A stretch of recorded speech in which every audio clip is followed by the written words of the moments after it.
तर मी राजीनामा द्यायला तयार आहे। राजीनामा मागितला तर मी राजीनामा देईन।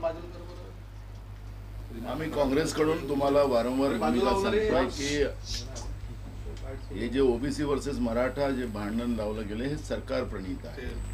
सरकारने दिलेले आश्वासन पाळले नाही आणि तिथून हा वाद निर्माण झालेला आहे। त्यामुळे सरकारने हे करावं, पण आज आमच्या समोर दुष्काळ आहे।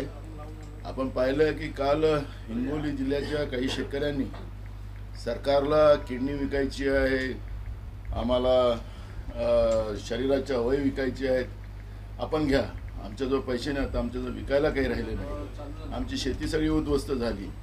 ह्या एक मार्मिक भावना शेतकऱ्यांच्या कळत नसेल या सरकारला, आणि बेरोजगारांचे तेच हाल आहे, महागाईचा एक आभाळ पार झालेला आहे। हे प्रश्न काँग्रेससाठी महत्त्वाचे आहेत। जे काही राज्यामध्ये आरक्षणाचा धुमाकूळ सरकार चालवत आहे तो तातडीने थांबवावा, त्याच्यातले न्याय द्यावे, पण हे प्रश्न आता बाजूला साधता कामा नये।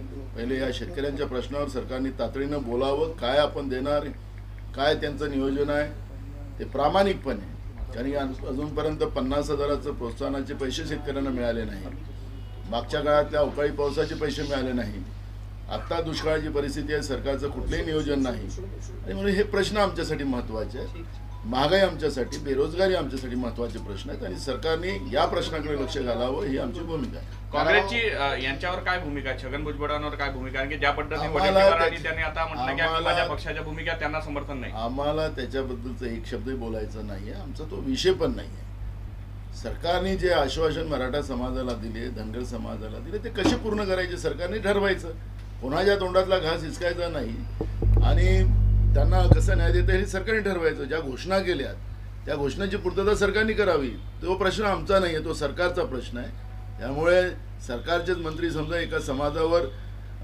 हे करत असेल आणि सरकार प्रायोजित हे सगळं कार्यक्रम चालत असेल तर हे सगळ्या लोकांना कळत आहे। त्यामुळे मला कुठल्या व्यक्तिगत व्यक्तीबद्दल बोलायचं नाही, हे भाजपप्रणीत जे सरकार महाराष्ट्रात आहे या सरकारचं हे पाप आहे। पण आमच्यासाठी जे प्रश्न आहेत ते शेतकऱ्यांचे प्रश्न महत्त्वाचे आहेत, तरुणांचे प्रश्न महत्त्वाचे, गरिबांचे प्रश्न महत्त्वाचे, महागाई प्रश्न आमच्यासाठी महत्त्वाचे। तुम्ही काँग्रेसचे एक मिनिट काँग्रेसचे प्रदेशाध्यक्ष आहे, ओबीसी चळवळीतून आलेले आहे, काँग्रेसची पक्षप्रमुख म्हणून तुमची इथली भाजप ओबीसींबद्दल भूमिकाच नाही आहे। सगळी मराठा आमदारांच्या दबावात, मराठा नेत्यांच्या दबावात सगळी भूमिका ही जरांगे पाटलांच्या बाजूनं प्रदेश काँग्रेसची आहे, असंच गेल्या काही दिवसात दिसून येत आहे। 62 विधानसभा मतदारसंघ विदर्भात आहे, 16 जागा तुम्हाला ओबीसी समाजाने दिलेल्या आहे, तुमची बाजूच ओबीसी समाजाच्या बाजून नाही। तुमचा गैरसमज होत आहे। काँग्रेसने अभियान सुरू केलेलं आहे जातीनिहाय जनगणनेचा, आणि या जातीनिहाय जनगणना उद्या आमची केंद्रात सरकार आली तर नुसतं महाराष्ट्रातच नाही तर ओबीसीच्या आरक्षणामध्येही आम्ही वाढ करू, कारण की संख्या जास्त आहे। शेड्यूल कास्ट, आदिवासी, भटके विमुक्त जाती आणि ज्या काही समाज आज आरक्षणाच्या प्रतीक्षेत आहे त्या सगळ्यांना जातीनिहाय जनगणनेच्या माध्यमातून काँग्रेस पक्ष न्याय देणार, ही भूमिका सातत्याने आम्ही सांगितलेली आहे। त्याच्यात ओबीसीचं आरक्षण सुद्धा वाढवू आम्ही, आता त्याच्यापेक्षा अजून काय सांगायला पाहिजे। आमची भूमिका एकदम स्पष्ट आहे, कोणावरही अन्याय न करता जातीनिहाय जनगणनेच्या आधारावर आर्थिक आणि शैक्षणिक जातीनिहाय जनगणना करून त्या समाजाला न्याय देण्याची भूमिका आहे। आणि ओबीसी समाजाचं जे आरक्षण आज आहे ते कमी आहे, त्यालाही आम्ही वाढवू, मराठा आरक्षणाचाही प्रश्न त्या मार्गातून सोडू, आणि हे जेवढे आरक्षणाच्या प्रतिष्ठित जाती आहेत, ज्या आर्थिक आणि शैक्षणिक मागं असतील त्या सगळ्या समाजाला न्याय देण्याची भूमिका ही काँग्रेस पक्षाची आहे। आता किती वेळ ही गोष्ट आम्ही सांगितलं पाहिजे। राजस्थानात प्रचारादरम्यान एकनाथ शिंदे यांनी आपल्या उमेदवाराऐवजी भाजपच्या उमेदवाराचा प्रचार केला, आणि दुसरं असं की तिथे एकनाथ शिंदे यांना हिंदू हृदय सम्राट उपाधी वापरण्यात आली, अशी बॅनरबाजी होत आहे महाराष्ट्रात। मला एक कळत नाही हे सरकार कसं आहे, त्याचं आता रोज आता या सरकारची उलट तपासणी सुरू झालेली आहे। सरकारची कधी उलट तपासणी होताना आपण पाहिलं विधानसभा अध्यक्षाकडे? महाराष्ट्राच्या इतिहासामध्ये हा कलंक लावण्याचा क्षण आज महाराष्ट्राला आलेला आहे। महाराष्ट्राची लोकशाही, महाराष्ट्राची विधिमंडळाचे कामकाज हा इतिहास आपण पलटून पाहिला तर या पद्धतीनं भाजपनी जे लोकांचं म्हणजे 105 आमदार निवडून आल्यानंतर जो खेळखेंडोबा महाराष्ट्राच्या राजकारणामध्ये केला हे महाराष्ट्राची जनता कधी विसरणार नाही। त्याच्यामुळे मुख्यमंत्री एकनाथ शिंदेंना काय बोलतात, काय कोण काय लिहितं त्यांना आता काय व्यक्तिगत आहे, सगळ्या जाहिरातबाजीचं सरकार आहे। जाहिरातीसाठी या सरकारजवळ पैसे आहेत, पण शेतकऱ्याला द्यायला पैसे नाहीत, कर्मचाऱ्याला द्यायला पैसे नाहीत. आज आरोग्य विभागात आपण पहा ना, NRHMचे सगळे कर्मचारी संपावर आहेत, सगळे दवाखाने खाली पडलेले आहेत, लोक मरतात आहेत. सामान्य लोकांना या राज्यामध्ये साधं शासकीय रुग्णालयाचे फायदे मिळत नसतील, लोक मरत असतील, तर याच्यापेक्षा मोठं पाप काय आहे? याच्यापेक्षा मोठं पाप काहीच होऊ शकत नाही. पण आणि म्हणून हे जो जाहिरातबाजीचा जो खेळ या सरकारने चालवलेला आहे, या जाहिरातबाजीतला हा प्रकार आहे. जनतेचे पैसे लुटायचे आणि स्वतःचीच पाठ स्वतःने ठोपटायची, ही भूमिका या सरकारची आहे. आणि त्याच्यामुळे त्याच्यावर काँग्रेस पक्षाला जायचं नाही, कोणी कोणी काय लिहायचं, आपल्याला शाबासकी द्यायची, तो त्यांचा प्रश्न आहे. मराठा आरक्षणाचं अधिकाऱ्यांनी पत्र लिहिलेलं आहे. मी तुम्हाला सांगितलं ना, हा जो वाद आहे याचे अनेक पुरावे आपल्याला देता येईल. हा एक पुरावा आहे की माननीय सुप्रीम कोर्टाने परवा निर्णय देऊन सुद्धा सरकारचा दबाव अधिकाऱ्यावर कसा आहे हा त्याचा एक प्रत्यय आहे. आणि वाद कसा चिघळेल याच्यावर सरकारचा प्रयत्न आहे. हे सरकार प्रणीत आहे आणि आम्ही हे वारंवार सांगतो, अनेक पुरावे त्याच्यात देता येतील, त्याच्यातला हा एक पुरावा आहे.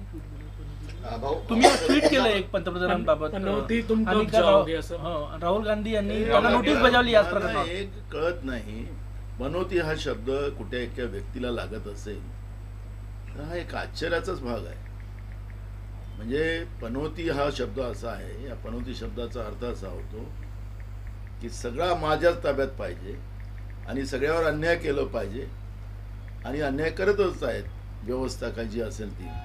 तर मग मोदीजी तर हे देशाचे सगळ्यात शक्तिशाली प्रधानमंत्री आहेत, त्यांनी हे पनोती शब्द आपल्याला स्वतःला का लावून घ्यावा? पनोती म्हणजे अहंकारी व्यवस्था, याला जायची परिस्थिती आहे, तर मग स्वतःला अहंकारी ते समजतात आहेत का? हा प्रश्न या ठिकाणी निर्माण होतो. म्हणून आमचा पनोती शब्दावर विषय आहे. आणि पनोती हा शब्द आपण पाहिलं असेल की मोठ्या प्रमाणात सोशल मीडियावर त्या पनोती शब्दावर मोठ्या प्रमाणात ब्रँडिंग होते आहे, सर्वसामान्य लोक करतात आहेत. आणि लोकांना पण हे पनोती आता नको, अहंकार व्यवस्था नको.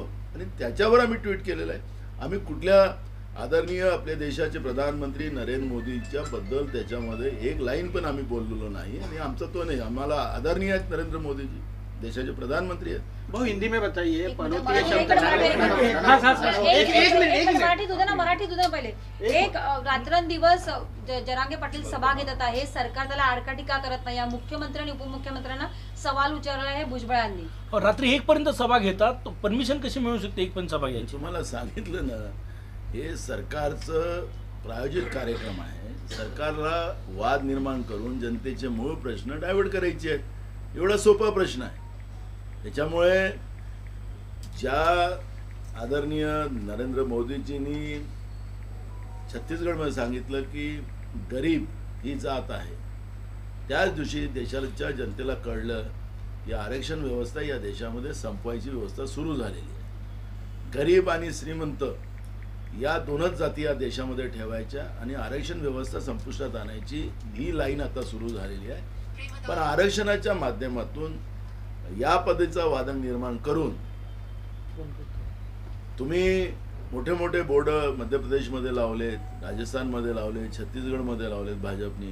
आदरणीय देशाचे प्रधानमंत्री नरेंद्र मोदींचा फोटो त्याच्यात आहे की त्या ठिकाणी आम्ही 450 रुपयाला सिलेंडर देऊ. मग महाराष्ट्राच्या जनतेने काय पाप केलं? महाराष्ट्रामध्ये सरकार आहे ना, मग 450 रुपयाला का नाही देत महाराष्ट्रामध्ये गॅस सिलेंडर? आज मी आता आढावा घेतो आहे प्रत्येक ठिकाणी. ज्या उज्ज्वला गॅसमध्ये जे गॅस सिलेंडर गरिबांना दिले गेले होते ते फक्त 20% रिफिलिंग होत आहे, 80% होत नाही. म्हणजे याचा अर्थ ही जी महाग व्यवस्था निर्माण करून गॅस सिलेंडर तर देऊन टाकलं गरिबाला, पण त्याच्या घरातून रॉकेलचं तेल काढून टाकलं. आता तुम्ही इथे मीटर लावणार आहात, याचे चार्जिंग करा पहिले आणि मग तुमच्याकडे लाईट चालू राहील, तर गरीब माणूस अंधारात राहील. काय व्यवस्था निर्माण करताय?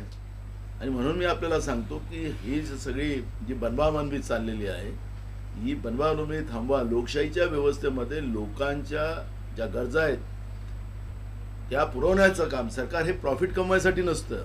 सरकार हे आपण पाहतोय देशातलं सरकार जेव्हापासून आलं गेल्या 2014 पासून हे प्रॉफिट कमवायसाठी आहे. दर महिन्याला या महिन्याला एवढी GST आम्हाला मिळाली, अशा मोठ्या हेडलाईनच्या बातम्या तुमच्या टीव्हीवरून आम्ही पाहतो. आखरी हे सरकार प्रॉफिट कमवायसाठी आहे, जनतेला लुटायसाठी आहे. अखेरी लोकशाहीमध्ये जनतेला लुटायचं सरकार नसतं, लोकांना देणारं सरकार असतं. पण ज्या पद्धतीने ही लूट जे सामान्य जनतेची सुरू केलेली आहे हीच भयावह आहे आणि त्याचा आम्हाला विरोध आहे. पण भुजबळांनी भुजबळ सत्तेतच आहे. मी तुम्हाला सांगितलं ना, नौटंकीचं मंत्रिमंडळ महाराष्ट्रात आहे. जरांगीच्या सभा रात्री होणं योग्य आहे का? मला मुद्दा तो नाही आहे ना. आखरी मुख्यमंत्र्यांना कोणाला मंत्री ठेवायचं नाही ठेवायचे अधिकार मुख्यमंत्र्याचे असतात. मग हा खेळ कशाला चालला? जो आहे प्रश्न त्या महत्वाचा आहे. भुजबळ साहेब काय बोलले त्याच्यावर जाऊ नका. याच्यावर मागं कोण आहे? ही भाजप आहे. आणि हे भाजप राज्यामध्ये या शाहू फुले आंबेडकर विचाराला कसं संपुष्टात आणता येईल त्याच्यावर भाजपचं काम चाललेलं आहे. भुजबळ हे त्याच्यातला एक पात्र आहे. पण जे त्याच्यामध्ये करता करोता कोण आहे ही त्याच्यात भाजपच आहे. आणि हे दाव्यानं आम्ही सांगू शकतो. वो पनौती को लेकर जिस तरह से माहौल बना है और राहुल गांधी ने आपने कहा कि ट्वीट किया पनौती उसमें को मोदी जी का कार्टून बना के आपने डाला। हमने कार्टून नहीं है वो, कार्टून तो तुम्हारा भी बन सकता है. मूल सब्जेक्ट ऐसा है कि पनौती हम मोदी जी को नहीं कह रहे. हम अभी भी बता रहे वो हमारे आदरणीय देश के प्रधानमंत्री नरेंद्र मोदी जी है, उनका सम्मान रखना हमारा काम है. लेकिन जिस तरह से देश में जो सोशल मीडिया पे पनौती की लाइन जो चल रही है वो अभी टॉप में है. तो पनौती यानी अहंकारी व्यवस्था, पनौती यानी सब मेरा, ऐसे कहने वाली जो पनौती व्यवस्था होती है वो पनौती व्यवस्था का जाने का समय आ गया है. इतने हमने ट्वीट किया है. हमने आदरणीय नरेंद्र मोदी जी के बारे में वो लाइन नहीं है, पनौती के बारे में. और पनौती के बारे में अगर वो स्टेटमेंट को अदरवाइज अगर कोई लेता है तो वो गलत है. ममता बनर्जी ने कहा है कि हमारी सरकार आएगी तो बीजेपी के ऊपर ईडी की कार्रवाई शुरू हो जाएगी. एकदम ठीक कहा है ममता जी ने. बीजेपी पे नहीं, जो देश के जितने भ्रष्टाचारी लोगों को वॉशिंग मशीन में धो के रखा गया है वो सब एक जगह जमा हो चुके हैं. और वो एक जगह जमा होने की वजह से अब बहुत आसान हो गया. हमारी जब सरकार आएगी तो इनको पकड़ने का और उनसे पैसा जो लोगों का लूट कर उन लोगों ने जमा करके रखा है तो लोगों को देने के लिए, इसलिए हमारे नेता राहुल गांधी जी हर भाषण में कहते हैं कि जितना पैसा अदानी को इन लोगों ने दिया तो जैसे फिर इतने सारे जब लोग हैं इनका पैसा हम सब गरीबों को, किसानों को, बेरोजगार को देंगे. ये हमारे आदरणीय नेता राहुल गांधी जी का कहना है. वही एक सिंपल लाइन है. मागासलेपणा सिद्ध करण्यासाठी 400 कोटी रुपये, मागासलेपणा सिद्ध करण्यासाठी 400 कोटी रुपये जे आहे मागणी केलेली आहे मागासवर्ग आयोगाने. मी तुम्हाला सांगत आहे की मूळ प्रश्न जो काही सर्वे, कारण की या जनगणनेचा जो आपल्याला विषय आहे त्या जनगणनेमध्ये हे सगळे विषय येणार आहे. त्याला या सगळ्या विषयावर मागासवर्गीय आयोग जो जाईल जेव्हा त्यांना हे सगळे बारकाईने हे सगळे मुद्दे बाहेर काढावे लागतात. आणि मग त्याच्या आधारातून मग त्याला लागणारा खर्च आहे, त्याला माहिती असेल, माहिती घ्यायसाठी लागणारा आहे तर तो खर्च लागत असेल. त्यामुळे मागासवर्गीय आयोग मागवत आहे. पण यांना तसं नाही, यांना डायरेक्टच पाहिजे सगळ्यांना आणि ते वाद निर्माण करण्याचं काम चालू आहे. संजय राऊतांनी एक व्हिडिओ ट्विट केलाय परत मकाऊ मधला, मकाऊच्या रात्री म्हणून एक 6 सेकंदाचाच व्हिडिओ हॉटेलमधला जातानाचा ट्विट केलेला आहे. मी आता तो व्हिडिओ पाहिलेला नाही आहे त्याच्यामुळे मी त्याच्यावर आता काही प्रतिक्रिया देणार नाही. सध्या ते हा मकाऊ पण खूप चाललेला आहे, एवढंच मी सांगेन. उदय सामंत ने कल बोला है कि जिस महाविकास आघाड़ी जिन उद्योगों को लेके हंगामा कर रही थी वो उद्योग महाराष्ट्र से गए नहीं कर रहे. अब मुझे बताइए, अब ये अपन नागपुर में, अभी नागपुर में कौन सा प्रोजेक्ट था? एयर विस्टा था ना, कहाँ गया वो? अब नागपुर के अगर पत्रकार है तो आप ढूंढिए कहाँ पर उसको रखा गया है. वो किसी के घर में तो नहीं रख सकते ना. वो तो आखिरी बड़ा प्रोजेक्ट था, वो कहाँ गया? वो तो बताना चाहिए ना. ऐसे इस तरह का बात करने से नहीं चलेगा, इस तरह की घोषणाएं नहीं चलेगी. जो वास्तविकता हो आप बताइए. अब डायमंड मार्केट जा रहा है सूरत में, तो राज्य का वो बड़ा उद्योग जा रहा है, जिससे करोड़ों रुपए राज्य की तिजोरी में आते थे वो जा रहा है. तो ये लोग कर क्या रहे हैं? सिर्फ नहीं जा रहा है ये बता रहे, तो फिर राज्य में इतनी बेरोजगारी कैसे बढ़ी? आज महाराष्ट्र सबसे ज़्यादा बेरोजगारी कौन से राज्य में है? तो महाराष्ट्र में. तो ये बेरोजगारी बढ़ने के कारण क्या है उसके जवाब देना चाहिए उद्योग मंत्री ने. इस तरह की घोषणाबाजी कर गलत बोलकर, गलत आंकड़े देकर, क्योंकि हम देखते हैं राज्य के उप मुख्यमंत्री हो, राज्य के मुख्यमंत्री हो, घोषणाओं की बारिश भगवान जी के पास भी जाते हैं, विधानसभा में बोलते हैं हम किसानों को हवा में नहीं छोड़ेंगे. अबे तो तुम हवा में छोड़ दिया ना। अब किसान तो तुमको लेटर दे रहा है कि हमारे को किडनी बेचना है, लीवर बेचना है, हमारे शरीर के अवयव बेचना है, तो ये क्या मतलब है? तो तुम घोषणा कर रहे हो, किसानों को फायदा नहीं मिल रहा है। कौन अपनी किडनी बेचने निकलता है, कौन अपना लीवर बेचने निकलता है? तो इसका तो जवाब इन लोगों ने देना चाहिए। इस बार की घोषणाबाजी न करते हुए वास्तविकता लोगों के सामने रखना चाहिए, और वास्तविकता रखकर फिर वास्तविकता जब रखते तो वो सरकार ने भेजा, ऐसा ऐसा कहानी करते हो। वास्तविकता तो बताइए आप। Thank you.